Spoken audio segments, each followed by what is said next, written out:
BSB global network একটি সেবামূলক ও পরামর্শমূলক প্রতিষ্ঠান। 1993 সালে প্রতিষ্ঠার পর থেকে ভর্তি ভিসা, ভ্রমণ, ইমিগ্রেশন, দেশে বিদেশে ভর্তির সকল তথ্য নিয়ে কাজ করে থাকে। 2 দশক ধরে অভিভাবক ও শিক্ষার্থীদের আস্থার কেন্দ্রবিন্দুতে পৌঁছতে সক্ষম হয়েছে। 100 জন অভিজ্ঞ কাউন্সিলরগণ, ভর্তি সম্পর্কিত ফ্রি কাউন্সিলিং, বিদেশি প্রতিনিধিগণের উপস্থিতিতে ফ্রি স্পট অ্যাডমিশনের ব্যবস্থা, আইএসও স্ট্যান্ডার্ড মেনটেন করে কোয়ালিটি সার্ভিস দিয়ে যাচ্ছে। টোটাল এডুকেশনকে নতুন আলোর ঠিকানায় পৌঁছে দেবে। BSB global network, one stop solution for higher education at home and abroad.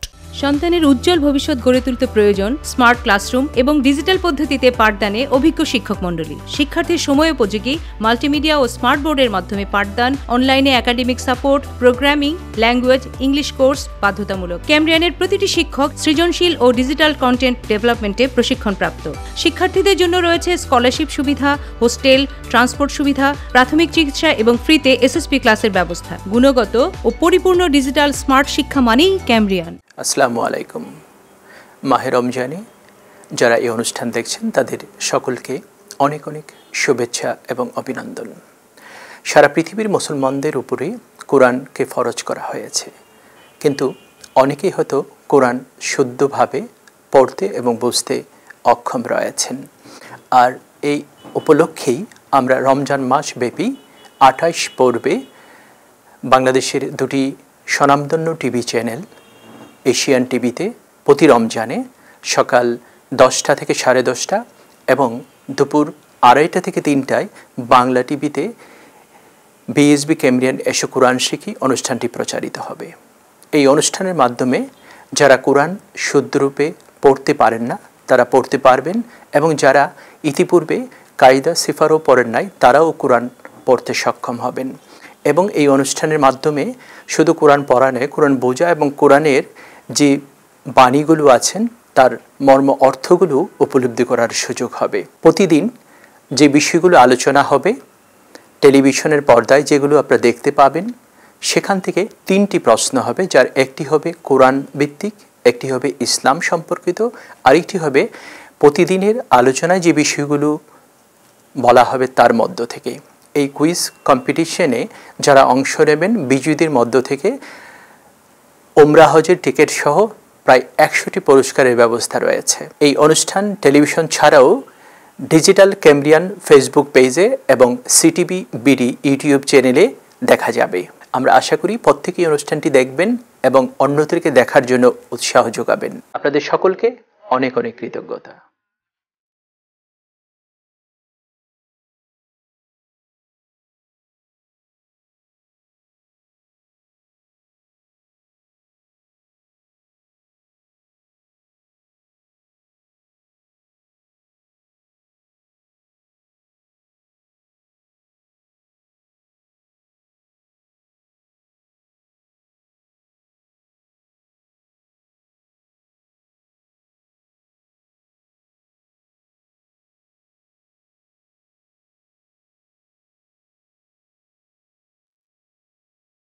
আসসালামু আলাইকুম ওয়া রাহমাতুল্লাহি ওয়া বারাকাতুহু।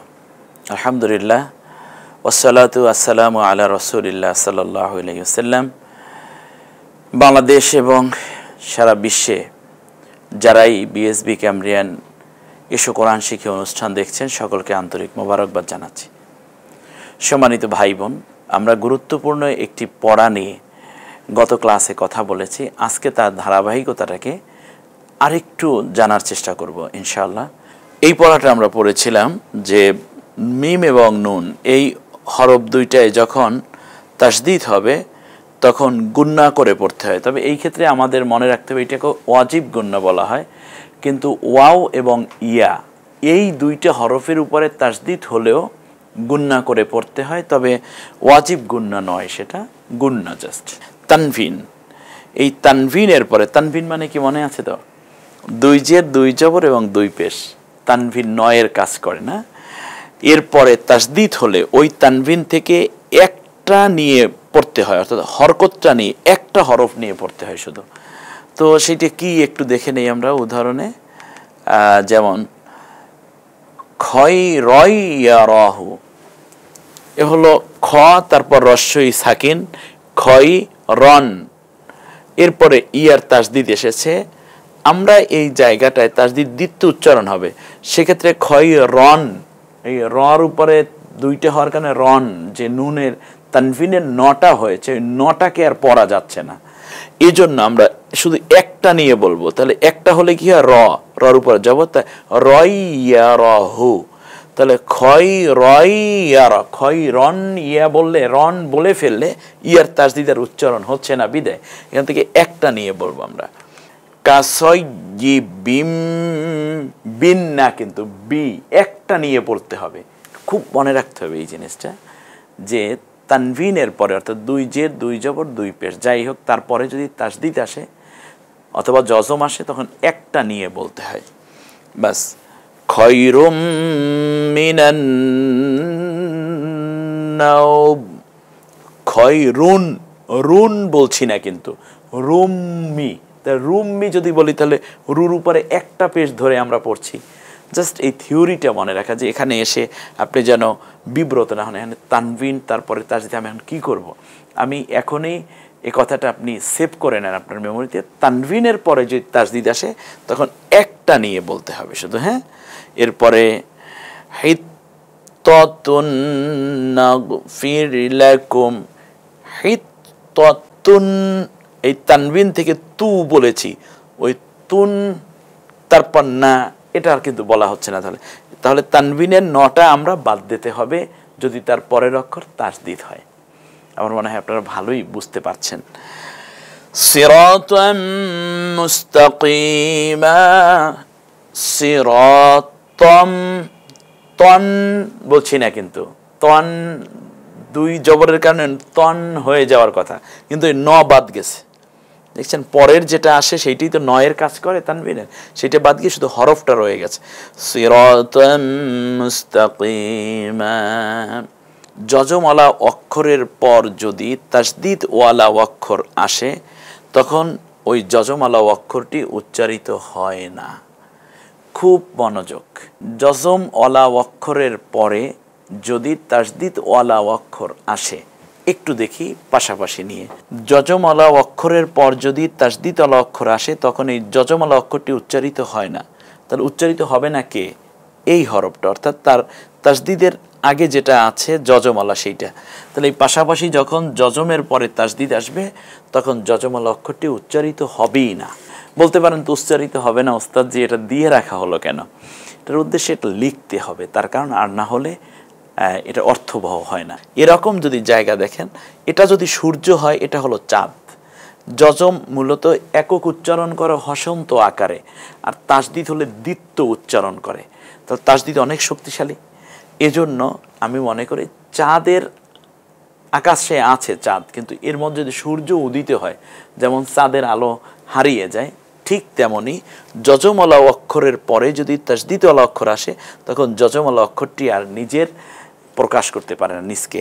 সেজন্য আমরা একটু দেখে নিই, মান ইয়াকুল হবে না, মানে ইয়াকুল হবে না, বরং হবে মাই ইয়াকুল মিম মিথলিহি মিন ওয়ারাইহিম আর-রাআহুস্তাগনা। আর-র, এখানে নুনটা উচ্চারণ করলাম না এর জন্য, কারণ এই সরেয়া সরাসরি রয়ের দিকে যাবে। আমরা এখান থেকে যাই একটু, এভাবে হবে, হ্যাঁ, মা থেকে সরাসরি ইয়ার দিকে যাবে। কোরআনের মধ্যে এরকম জায়গা আসলে তখন আমরা কি করব? যজমের পরে তাসদিদওয়ালা অক্ষর আসলে যজমওয়ালা অক্ষরটি উচ্চারিত হয় না, এই কথাটা মনে রাখবেন। ওয়ালাকিল্লা, এই নুনটা আর কিন্তু উচ্চারিত হলো না। মাইয়াফআল যালিকা, কোরআনের আয়াত, এগুলো সব আয়াত থেকে নেওয়া শব্দ, এই নুনটা আর উচ্চারিত হচ্ছে না। মিন লাদুন, খেয়াল করুন একটু। এরপরে ইল্লাম, লান্নাদউয়া, তাহলে নুনটা উচ্চারিত হচ্ছে না, এই নুনটা তাসদিদ। এ লা আর ন একবার যজমের মতো আর একবার হরকত সহ। লান্নুমিনা, এই লা থেকে সরাসরি নুনের তাসদিদে চলে আসে, লান্নু, আর তাসদিদ একটা অক্ষর দুইবার উচ্চারণ করে। মাইয়াশা অকালাত তাইফাতুন, সোজা আমরা চলে এসেছি লাত, তাহলে এই তাটার উচ্চারিত হলো না। মিম সাকিনের পরে যদি বা আসে তখন গুন্না করে পড়তে হয়। তারমিহিম বিহিজারাতিম মিন সিজ্জিল। বিহিজারাতি তার, এটা তো আমরা পারি, বানান করে পড়ি। এটা এই ত্বকে আকার দিয়ে তা আর সুদূর তার মি হিম বিহিজা, যেহেতু এখানে আমাদের মাত সংক্রান্ত পড়া আছে, ইনশাআল্লাহ আমরা পরবর্তী ক্লাসে সেদিকে যাব। মিন সিজ্জিল কুম বিইذনিল্লাহ। কুম মিম সাকিনের পরে বাড়ছে, এজন্য আমরা একটু ধরে রাখতে হবে। ওয়া এবং ইয়া অক্ষরে তাসদিদ হলেও গুণনা করে পড়তে হয়। তাহলে আমরা 4টা বিষয় জেনে নিলাম। এখন একটা মজার ঘটনা, এখানে মুক্ত অক্ষর আছে, আপনি যুক্ত অক্ষর বানিয়ে দিতে হবে। আলহামদু কিভাবে বানায়? লিল্লাহি, হ্যাঁ এইভাবে। এরপরে রব্বিল আলামিন, আলহামদুলিল্লাহি রব্বিল আলামিন। রব্বি, বীর থেকে ল, আলিফে কিছু নাই, আমারও কোনো চিন্তা নাই। এরকম চমৎকার একটা ছন্দ। আপনি যখন পড়তে যাবেন তখন দেখবেন মাঝখানে এরকম কিছু হরফ আছে, যে হরফগুলোতে কোনো প্রতীক নাই, জের জবর পেশ এই জাতীয় কোনো হারাকাত নাই, তানভিন নাই। আপনি বলবেন এই অক্ষরে কিছু নাই, আমারও কোনো চিন্তা নাই। রব্বি জিদনি ইলমা, ব্যাস। এর মানে হচ্ছে কোরআনে সবক আসতেছে কিন্তু। আর রহমান, আর লামে কিছু নাই, আমারও কোনো চিন্তা নাই। সরাসরি আলিফ থেকে জবর দিলে আ, ওকে আকার দিলে আ, শুধু র, আর রকে আকার দেন র, ওই আকার না হয়ে রই উচ্চারিত হয়, যেই 8টা অক্ষরের একটি। আর র শুধু হ চাপ দিয়ে। আর রহমান, গলার মধ্যে চাপ দিন এটা। এরপরে রব্বির হামহুমা কামা, রব্বি আর শুধু র, এই যে তাসদিদ যে কাজটা করে, প্রথমে জজমের মতো আসুন রব, তারপর বি, রব্বি, তারপর শুধু র, রব্বির হাম হুমা কামা রব্বা ইয়ানি। রব, রকে জবর দিলে র, আর শুধু ব জজমের মতো একবার। আবার একটা আকার আছে, অর্থাৎ ডুয়েল বেবির মতো, প্রথমে জজম তারপরে জবর, যে হরকতটাই থাকে। রব্বা ইয়ানি সগীরা, বাস। 8ম পর্বের পরীক্ষা, আমরা পরীক্ষাটা একটু দেখে নেই একবারে কি কি আছে। কুল বানান, এটাকে কুল, বাহ চমৎকার। এটাকে কুল্লু বানান, তাহলে কুল বানান, তার উপরে পেশ দেন কুল্লু, কুল্লু, এইটাই তাসদিদ। এবার কুল্লু হু বানান, এই কুল্লু হু, একটু দেখে দেন। কাযবু, কাযাবু, হ্যাঁ কাযাবুন, তানবিন হবে। এরপরে হাল্লালাহু, এরপরে হচ্ছে আহাল, আহাল, এরপর আহাল্লা। আমার মনে হয় আপনারা একেবারে না বোঝার কোনো বিষয় এখান থাকে নাই। ওহিল্লা, ওহিল্লা, হ্যাঁ ওহিল্লা লাকুম, রব্বানা, রব্বানা যালামনা। এরপরে হলো প্রশ্ন জবাব দেন। নিম্নের কোন দুটি অক্ষরে তাসদিদ হলে গুণনা করে পড়া ওয়াজিব? সঠিক, এই ওয়াজিব মানে শরঈ ওয়াজিব না, এটা তিলাওয়াতে ওয়াজিব, তাসবিদের ভাষার ওয়াজিব, এটা বুঝতে হবে। মিম এবং নুন। এরপর হচ্ছে যজমালা অক্ষরের পর তাসদিদওয়ালা অক্ষর আসলে তখন কি করতে হয়? যজমালা অক্ষরটি উচ্চারিত হবে নাকি যজমালা অক্ষরটি উচ্চারিত হবে না? খুব চমৎকার প্রশ্ন। যজমের পরে তাসদিদ আসলে যজমালা অক্ষরটি উচ্চারিত হয় না।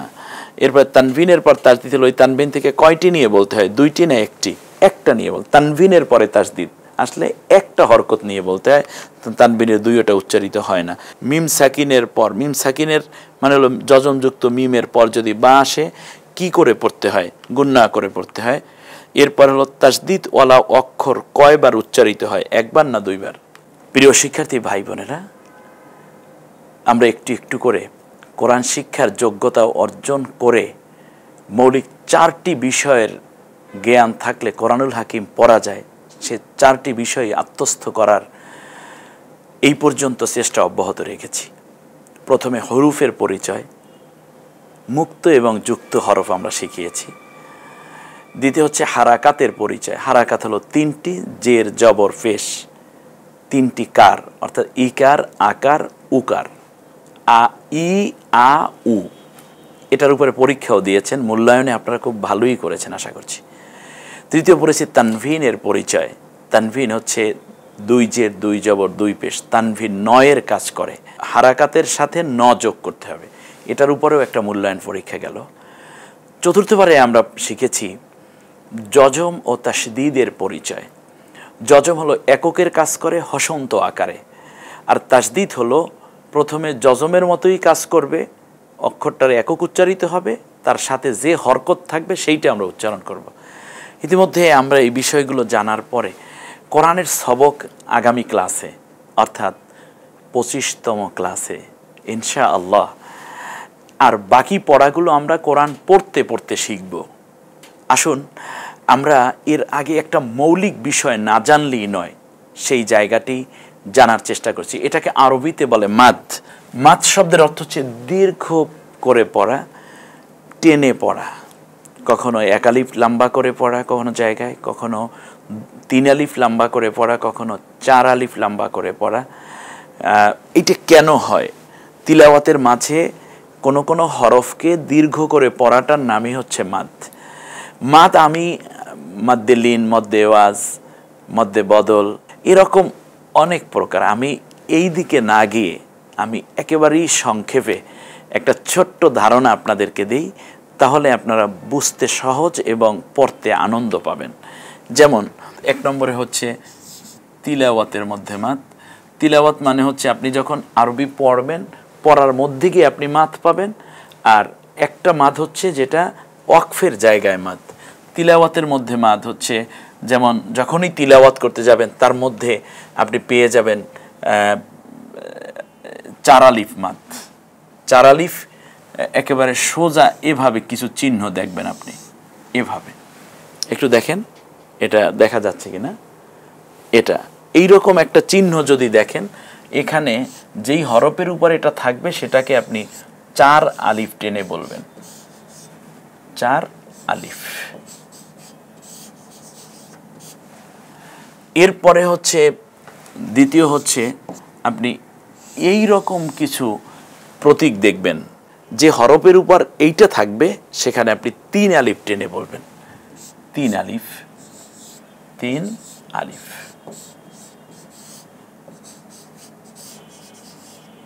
এটা হলো 3 আলিফ মাদ।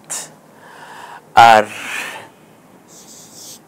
যদি আরেকটা বলি সেটা হচ্ছে খারা জের, খারা জবর, উল্টা পেশ। খাড়া জের, খাড়া জবর, উল্টা পেশ। এখানে আপনি 1 আলিফ টেনে বলবেন, 1 আলিফ, 1 আলিফ টেনে বলবেন। তাহলে আমরা চিহ্ন দেখি মাদ পেয়ে যাব।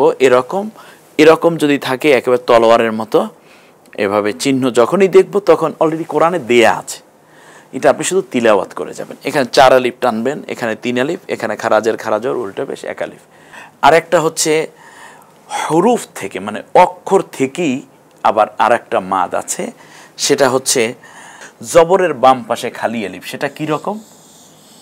যেমন এ হলো মিম, এ হলো একটা জবর, এই আলিফটা খালি, তাই জবরের বাম পাশে খালি আলিফ, 1 আলিফ টেনে বলবেন। অক্ষর যেটাই হোক তার উপর যদি জবর থাকে আর তার পাশের আলিফটা যদি এভাবে খালি থাকে তখন 1 আলিফ টেনে বলতে হয়। তাহলে এখানে আমরা মা বলবো নাকি মা বলবো? মা। এই দুইটার মধ্যে পার্থক্য হলো, যেমন এ হলো মা আর এ হলো মা, 1 আলিফ না।